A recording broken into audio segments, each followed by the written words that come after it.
John grew up as a normal boy. He could run, he could play around until he reached the age of 11 when he had a seizure. And then after that, we noticed that there is a difficulty or discrepancy in his leg. So it was obvious that his right leg is shorter. So we consulted a neurologist, but we have not consulted anything really ortho doctor related to his leg. So the first concern was about his seizure. And then we noticed that as he walked, we can see that there's no balance.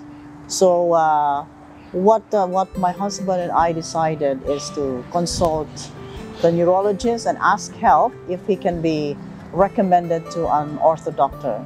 So we consulted the doctor and we were told that he would have his operation at the age of 17. So no operation at that time, so just he could carry on. But looking at my son, walking, not the balance, it breaks our heart. So what we did is we asked help from his neurologist, could you refer us? But for the meantime, because we have not heard of a specialist doctor, but for the meantime, he had an AFO. It's just a support on his leg, just to balance. Because my son really wants, his passion is really basketball shoes, and he wants to play basketball. But the problem is his right leg is weaker and is shorter. So we found out that it's shorter by 2 cm. So that AFO helped him to balance his leg. But the problem is it was a struggle for him. It's just temporary. And it caused him pain whenever he wears his shoes. So until such time that the neurologist recommended us to Dr. Zaid. So we went to him and we were given an option if we wanted a temporary and permanent. I never expected that this would happen this way. So Dr. Zaid helped us. This is the process that's going to happen, and the operation started. So he had 2 sessions of operation. The first one, we were really surprised. When he came out from the operating room, I saw my son with metal around his leg. I really cried. So if it helps him, then that's okay. We will be 100% supporting my son. So he was in that metal in his leg for about 6 months. And then we could see how he struggled. He goes to school, on crutches, everything. But thank God he survived the first period of his operation. And then he had his, after 6 months, he had his second operation. The metal has been removed and he was on cast. The lengthening was not the only problem. The other problem is his leg, his foot, I mean, is not aligned. So that was the next session of the operation. And then he was on cast, that's full leg cast, and it was there for 4 months. He goes to school at the same time. So I could see the pain, the struggle in my son, but then my husband and I are in full support. And after that, little by little, the cast has been removed, and I could see my son now starting to walk.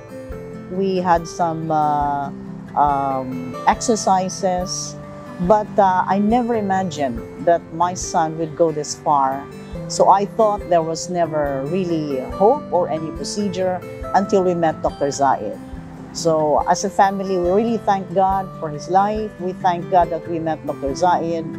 And we thank God for the people like Dr. Zaid who has the passion for this specific kind of field, who really helps people. I first met Dr. Zaid. He was a pretty friendly doctor. The way he explains it, you can feel that he's been through these types of surgeries. He's done these before multiple times. And before I went through the surgery, things were a bit hard for me, as even though I could still move normally, it doesn't feel like I'm normal. The way I play basketball, the way I move, it doesn't feel like a normal person, the way a normal person would do what I mean. So throughout the process of the surgery, throughout the metal, things were a bit hard because this is the first time I've ever been through this. the first time I ever felt restricted to not being able to do what I always wanted. Just seeing my friends play basketball, but not being there, because throughout the school year, this is my last one, I've been sort of stuck in one room for over the whole course of both of my surgeries. And it felt sort of lonely. Even though they did visit me every now and then, I still feel that sort of loneliness inside of me. However, I do thank God for helping me get through this, because I know that in the end, this will all pay off. And after these surgeries, I felt like I could move normally. Although despite the fact that it's not fully recovered yet, I still feel like I can move like any normal person. I can play like a normal player, and I can do things that I haven't been able to do while I was restricted in the surgeries. So I thank God for the life of Dr. Zaid, as he actually is willing to help other people and people like me, where we have issues that not many people really know about, that not many people also think of, because I think that through people like Dr. Zaid, he can really bring that ray of hope to people. Because if it wasn't for him, I wouldn't have been able to actually wear these shoes again. Because before the surgeries, I usually wear shoes about two sizes bigger than what I usually wear now. So it really restricted my choices. So if it wasn't for him, I wouldn't have been able to wear this. So thank you, Dr. Zaid, and I hope you can help more people like me.